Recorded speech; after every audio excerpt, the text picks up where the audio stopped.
Now, God love Nige. I watched it last night.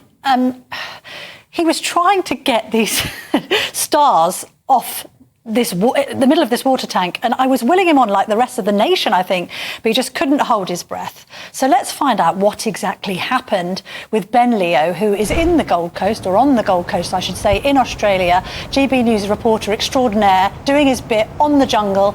Ben, what happened? Yeah, so he was tasked with basically dunking his head underwater and unscrewing stars for his campmates to get meals for them, but he couldn't seem to hold his breath for longer than 5 seconds. I said on breakfast this morning, I don't know if it's anything to do with the fact he smokes like a trooper, maybe, but he just couldn't do it, and it's a stark contrast to his previous bushtucker trials where he's absolutely smashed them, whether it's downing, disgusting drinks or eating camel anus or everything else. He was fine with that, but as soon as it came to the water, and admittedly he did look very nervous before the trial started, he just couldn't do it. I felt very sorry for him, but this is the moment he cried defeat and said, "I'm a celebrity, get me out of here." Max, is that a pass? Is that I'm a celebrity? I'm a celebrity, get me out of here. I can't do it. He's calling it. I'm a celebrity, get me out of here. Can't do it. Stop the clock. Okay, right, let's get you out of there. Let's get him out. All right, Nige, you all right, mate? Can't bloody do it. Okay, Nigel's called it now.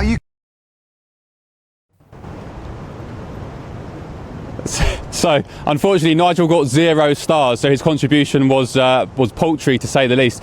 He was very downbeat about it. He went back into camp and he genuinely looked gutted. He said, "I've let the side down," which gives a glimpse into his sort of team player attitude. Elsewhere, the cavalry has arrived. Nigel's daughter touched down in Brisbane yesterday, ahead of the next week of evictions, which will start any day now.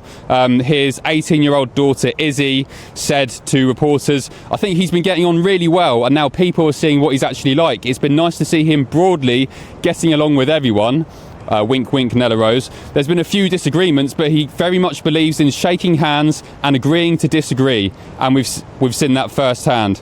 He's a divisive character, so it's love or hate, but now it seems there's a bit of middle ground. So it seems he's definitely won over his kids.